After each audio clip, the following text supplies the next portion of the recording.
Cheikh Tidiane Diao, et nous en venons à notre deuxième invité. Il s'agit de Seydi Gassama, qui est le directeur exécutif d'Amnesty International, section Sénégal. Bonsoir, monsieur Gassama. Bonsoir, bonsoir Aram, bonsoir monsieur, bonsoir à tous les téléspectateurs. D'abord, l'actualité phare du jour, c'est la manifestation avortée du collectif Nyon Lank Nyon Bagne. Vous avez entendu le nombre d'arrestations qui a grimpé. Un commentaire? Oh, je ne pense pas qu'on puisse parler de manifestation avortée. Il y a eu quand même manifestation, même si le déploiement policier impressionnant a empêché le maximum de personnes d'arriver sur les lieux. Vous y étiez? Il y a quand même des gens qui sont arrivés sur les lieux. Je veux simplement dire que ce qui s'est passé montre encore une fois l'état de la démocratie sénégalaise. Si toutes les forces de sécurité qui avaient été déployées avaient été utilisées pour encadrer ce sitting, il aurait eu lieu. Parce qu'il y a quand même eu des sittings à la place de l'indépendance. Rappelez-vous, souvenez-vous que feu le président directeur général de Walfadjri avait organisé un sitting à ce lieu auquel tous les gens de la coalition de Macky Sall avaient participé. Ce sitting avait duré plus d'une heure de temps et s'était dispersé sans qu'il y ait de problème. Donc le véritable fauteur de trouble dans ce pays, c'est vraiment le régime en place. Je ne suis pas d'accord qu'on accable le préfet de Dakar. On sait très bien qu'en matière d'interdiction, c'est le ministre de l'Intérieur. C'est la police qui fait des enquêtes, c'est la police qui fait des rapports, et si c'est la base de ces rapports que le préfet est tenu d'interdire. Et des instructions claires sont très souvent données au préfet pour interdire ou ne pas interdire, par le ministre de l'Intérieur. Donc, il faut éviter d'accabler le préfet. Le principal auteur de ces interdictions, c'est le ministre de l'Intérieur et c'est le président Macky Sall. Vous étiez sur place? Oh, je ne peux pas dire que j'étais sur place, mais j'étais quand même dans les alentours pour faire le monitoring de la situation. Très bien. Alors, on a vu également qu'il y a eu des journalistes qui ont été malmenés, d'autres arrêtés. Je condamne ces actes de violence envers les journalistes. Les journalistes doivent être protégés parce qu'ils doivent faire un travail d'information des citoyens. Même si le compte rendu des journalistes peut paraître a priori défavorable aux forces de sécurité, ils n'ont pas le droit de les violenter. Ils ne sont pas partie prenante de la manifestation. Ils sont venus simplement pour informer les citoyens qui ont le droit d'être informés. Même s'il y avait une guerre entre le Sénégal et un autre pays, les journalistes ont le droit d'aller couvrir ces événements et de donner aux citoyens des informations. Alors, quelle interprétation faites-vous, disons, de cette manière systématique, en tout cas, d'interdire très souvent des manifestations, disons, de Sénégalais lambda qui s'offusquent par rapport, disons, à une certaine décision qui a été prise par l'État, notamment pour ce cas précis. Il s'agit, disons, d'une marche qui a été organisée pour lutter contre l'augmentation, en tout cas, du prix de l'électricité, mais au-delà aussi, libérer ceux-là qui sont actuellement retenus dans les liens de détention. Je veux citer Guy Marius Sagna, entre autres Babacar. Écoutez, ce sont des actes totalement arbitraires, c'est des interdictions arbitraires, c'est des interdictions illégales.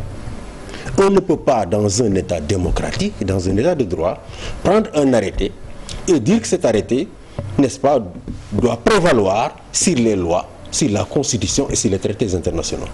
Cet arrêté d'Ousmane Ngom, on sait très bien que c'était une forfaiture. Mais le Conseil constitutionnel, me semble, avait pris une décision concernant. Oui, mais ils n'ont pas eu le courage.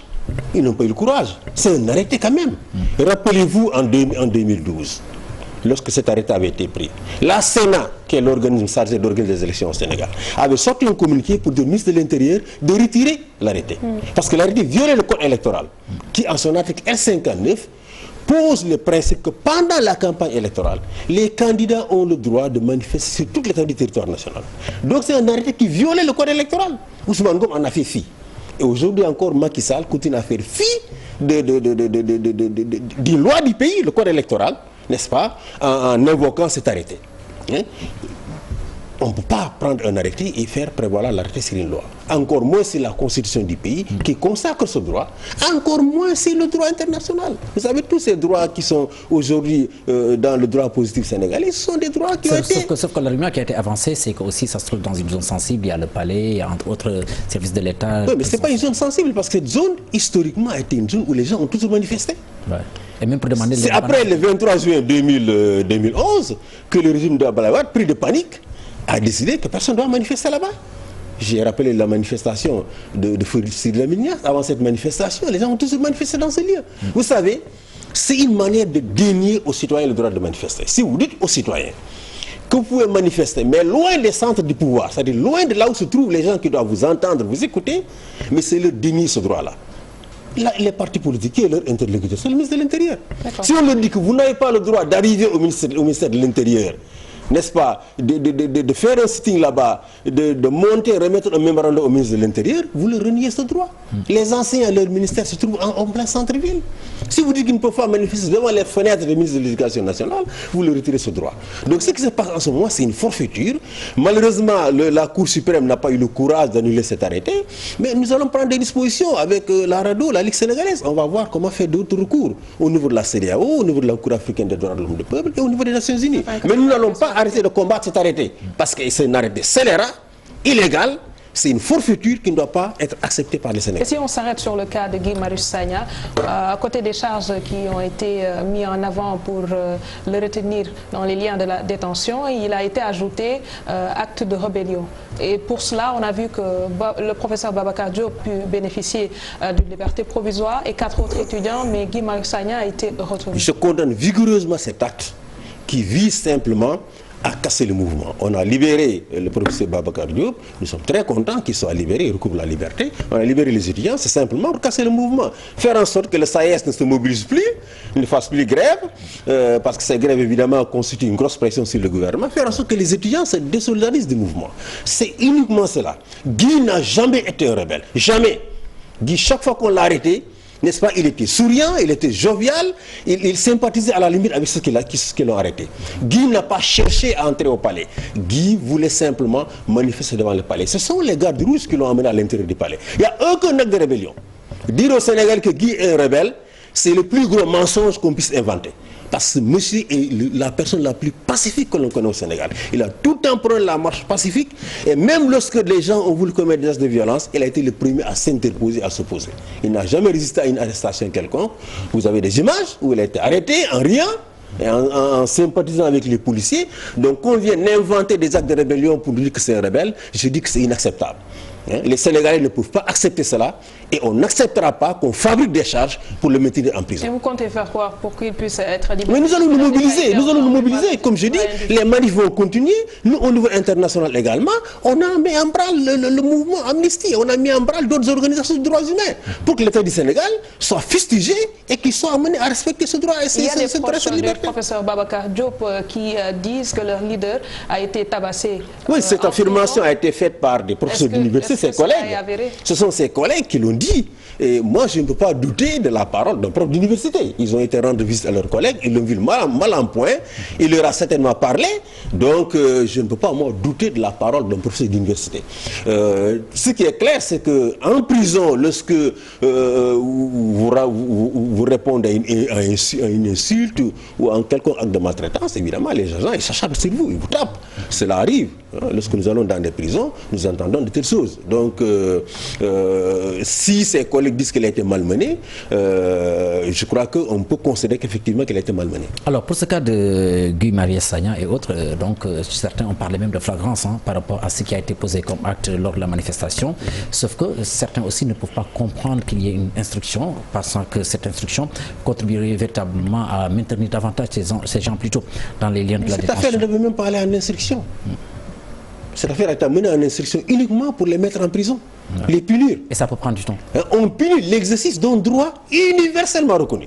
Le droit de manifester de façon pacifique est universellement reconnu. Et dans toutes les démocraties, ce droit est respecté. Donc, que l'on puisse prendre quelqu'un, le mettre en prison pour avoir exercé ce droit, Guy n'avait aucune ceinture de... Bon, certains vous évoqueront par exemple le cas des États-Unis où les gens peuvent manifester même jusque devant, disons, les grilles de la Maison Blanche. Partout. Mais apparemment, le Sénégal n'a pas encore... Dans tous les pays, même en Mauritanie. Aussi. En Mauritanie. Ouais. Prenez la bande de RFI, on parle des gens qui ont manifesté devant les grilles du palais. Ah ouais. Comment peut-on accepter que ce gouvernement fasse du surplace?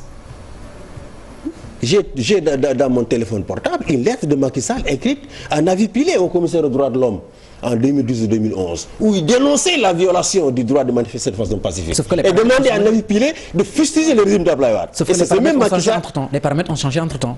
Quand il faisait ces déclarations... C'est cela qui est malheureux et c'est cela qui montre la médiocrité de la classe politique. Ils ne se battent pas pour les principes, ils ne se battent pas pour l'avancement du pays, ils se battent pour conquérir le pouvoir et en jouir. Ce sont des gens qui font la politique du ventre.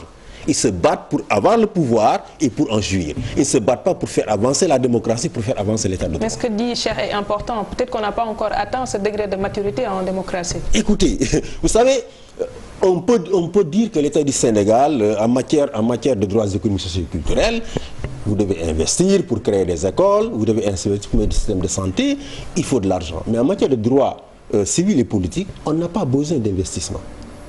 Et en l'occurrence, pour des gens qui manifestent de façon pacifique, on n'a pas le droit de les envoyer en prison. L'État du Sénégal sait très bien qu'il est en train de commettre une forfaiture et partout où on fait des recours, ils seront condamnés. Et nous sommes prêts justement à faire ces recours. Dès l'instant où la Cour suprême, qui est la juridiction suprême du pays, qui doit protéger ses droits et libertés, n'a pas le courage de dire que cet arrêté, c'est un arrêté illégal, c'est un arrêté qu'il faut abroger. Nous allons avoir recours à deux... Alors, vouloir aller manifester à la place de l'indépendance, tout en sachant que le chef de l'État est hors du pays, parce qu'il est au Nigeria actuellement, est-ce que le message que l'on aimerait faire passer... Oui, mais personne ne savait que le président allait partir. D'ailleurs, c'est une très bonne coïncidence. Une très bonne coïncidence. Je ne trouve rien à ce que... Vous souhaiteriez qu'il ne soit pas... Non, je ne trouve... c'est une coïncidence curieuse, je devrais dire. Très curieuse, hein, parce que la dernière fois, lorsqu'on devait voter la loi sur le parrainage également, il était hors du pays.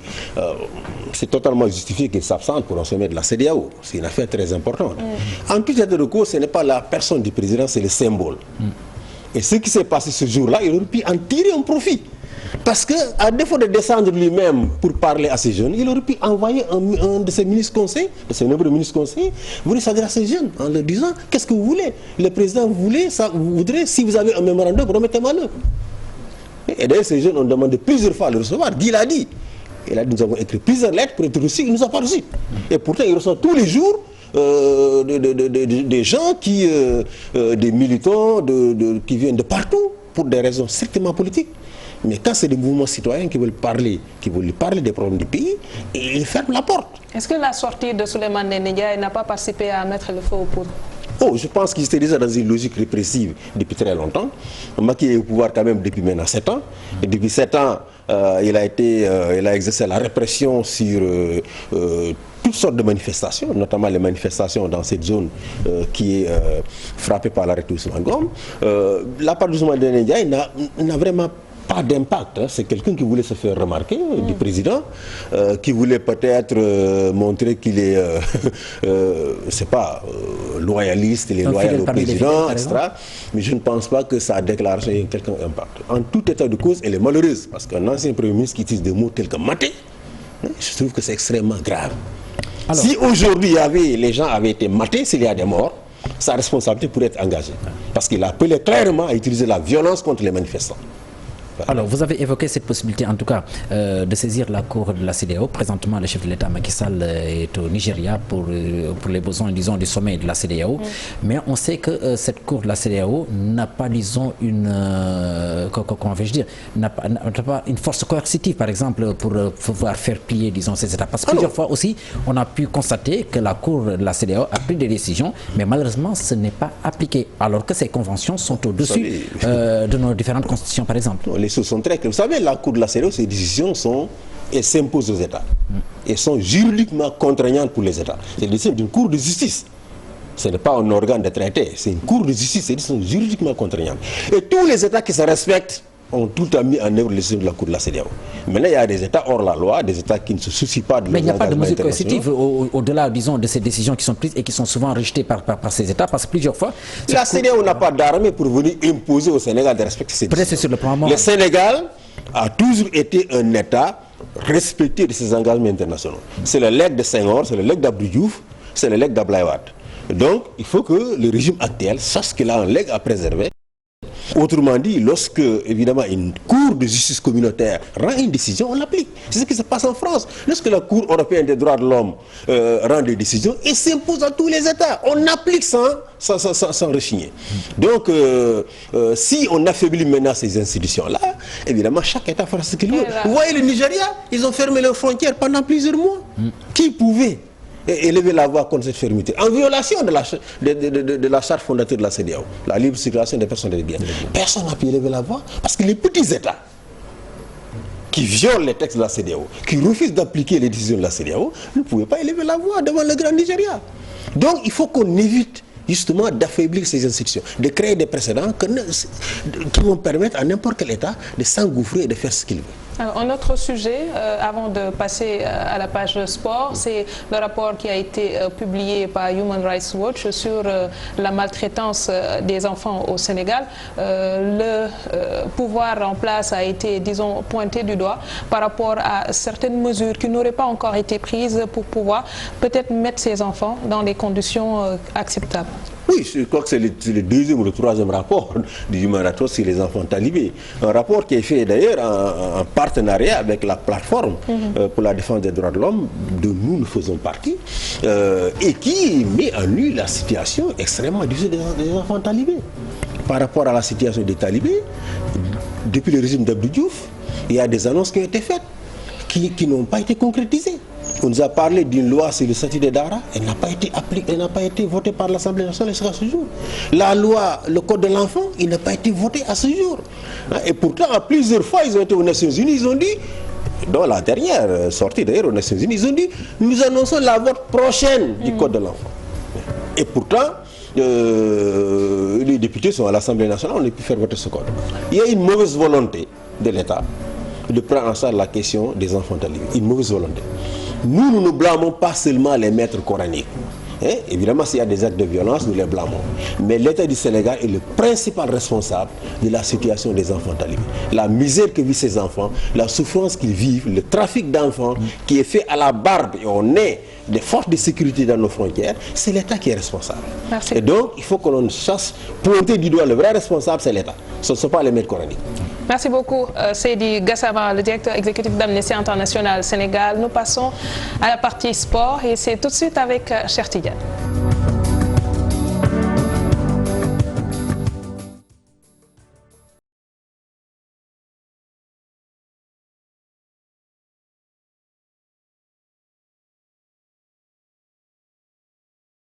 Alors, cette fois, c'est toi le maître du jeu. On commence par quelle discipline? Le football, le sport roi, comme avec, disons, le championnat sénégalais qui est à sa 3e journée, qui va démarrer dès demain samedi. 2 rencontres sont prévues, cependant, un choc certainement entre l'équipe de Niary Tally et celle de Génération Foot. C'est Génération Foot donc qui va accueillir Niary Tally au stade Djibril Diagne. Donc, autre rencontre prévue demain samedi, c'est le Jaraaf qui se déplace au stade Lat Dior de Thiès pour y affronter le promu. Il s'agit du CNEPS de Thiès. Le reste des rencontres donc est prévu pour dimanche, certainement avec la complicité donc de la régie. Vous le voyez à l'image, le calendrier des rencontres de cette 3e journée. Il faudra en citer donc le leader Dakar Sacré-Cœur qui se déplace dimanche au stade Ibrahima Boye pour y jouer contre l'AS Douanes, match prévu à partir de 17h. C'est aussi le cas avec la Ligue 2 qui va entamer sa 3e journée. Donc il faudra dire que 3 rencontres sont prévues donc demain samedi au stade Caroline Faye de Mbour à 16h30. Kermadior joue contre l'équipe de Diamond de Fatick. Au stade Massène Sène de Fatick, Fatick, une autre formation donc de la ville, fait face à Demba Diop FC de Mbour. Au stade Lamine Gueye de Kaolack, c'est la Sonacos, les Huiliers, qui vont y accueillir la Linguère de Saint-Louis qui est sorti vainqueur de son match lors de la 2e journée. Pour le reste donc des rencontres à l'image, vous le voyez certainement avec la régie. Donc les rencontres qui vont se dérouler entre dimanche plutôt et lundi pour la dernière rencontre au stade Alassane de Djigo entre la Renaissance de Dakar et Africa Promo Foot. Et puis nous parlons du championnat de France. C'est la 19e journée qui va se jouer donc demain samedi. Toutes les rencontres vont se jouer, mais il faudra retenir la rencontre devant opposer le leader Paris Saint-Germain à Amiens, match prévu à partir de 19h45. On va aussi s'intéresser à l'Olympique de Marseille qui sont dauphins et qui joue donc demain samedi à partir de 19h45 contre la formation de Nîmes. En Angleterre, c'est la 18e journée. Le leader Liverpool ne joue pas puisqu'il s'est déplacé au Qatar pour participer donc au mondial des clubs avec donc Liverpool de Sadio Mané qui va jouer donc demain la finale en début d'après-midi. Ce sera donc à partir de 17h passées contre la formation du Flamengo du Brésil pour la finale donc de ce mondial des clubs. Liverpool donc il ne va pas jouer, mais le championnat va se dérouler, la Première Ligue, dès demain donc à 12h30. Everton qui joue contre Arsenal. On va aussi s'intéresser à Manchester City qui accueille demain à 17h30 la formation de Leicester. Pour les autres rencontres, vous voyez donc à l'image le calendrier. En Espagne, c'est la 18e 17e journée. On va s'intéresser à deux formations, notamment l'FC Barcelone qui joue donc demain samedi contre la formation d'Alaves à partir de 15h. Dimanche pour la suite, en début de soirée, le Real Madrid qui joue contre Bilbao. Ces deux formations donc sont co-leaders, l'FC Barcelone et le Real Madrid après le Classico. En Italie, c'est l'Inter de Milan qui occupe la place de leader, qui joue demain pour le compte de la 17e journée à partir de 17h contre la formation de Genoa. La Juventus de Turin a déjà fini donc de jouer son match, c'était mercredi, avec ce fameux but de la tête inscrit par Cristiano Ronaldo qui a fait plutôt une détente de plus de 2 mètres, presque 3 mètres pour marquer donc ce but qui a permis à la Sampdoria de Gênes, plutôt à la Juventus de Turin, de battre la Sampdoria de Gênes sur le score de 2-1 et d'occuper la place de leader. Et puis nous allons terminer avec le championnat allemand, avec disons les rencontres de cette 17e journée. À l'instant donc ça se joue entre Offenheim et le Borussia Dortmund. L'équipe du Bayern Munich joue demain à partir de 14h30 donc contre la formation de Wolfsburg. Et puis le leader actuellement donc c'est Leipzig qui va accueillir demain la formation de Wolfsburg à partir de 14h30 en fin de soirée ou alors en début de soirée. Le Borussia Mönchengladbach qui occupe la deuxième place joue contre le Hertha Berlin. Voici donc vite fait le tour d'horizon disons des championnats mais aussi de l'actualité sportive de notre pays et hors de nos frontières. Merci beaucoup Cheikh Tidiane Diagne. Vous aimez le sport, M. Gassama? Oui, j'aime beaucoup le sport. Je suis en train de chercher un invité qui pourrait me dire non, je ne suis pas intéressé par le sport. Jusqu'à présent, très grand amateur de football. Au Sénégal, mon équipe c'est le Casa Sport, l'équipe de mon cœur. Et évidemment en Angleterre, je supporte Manchester United. Manchester United, au détriment de Liverpool de Sadio Mané. Il y a beaucoup de supporters maintenant. J'ai beaucoup de sympathie maintenant pour Liverpool à cause de Sadio Mané, mais Man United a tout le temps été mon équipe. Vous pratiquez le sport toujours? Rarement, mais au moins une fois par semaine. Ah, il faut le faire puisque vous avez besoin de beaucoup d'énergie, surtout pour vos manifestations, n'est-ce pas? Voilà, merci. Merci beaucoup, Cheikh Tidiane. Merci également à M. Gassama. Aux dernières nouvelles, une information qui vient de nous parvenir. Frappe France Dégage parle de 38 arrestations. Tous ils sont actuellement au commissariat central. Nous y reviendrons plus amplement dans nos prochaines éditions. C'est tout pour ce soir. Merci de nous avoir suivis. On se donne rendez-vous lundi, Inch'Allah. Excellent week-end en compagnie.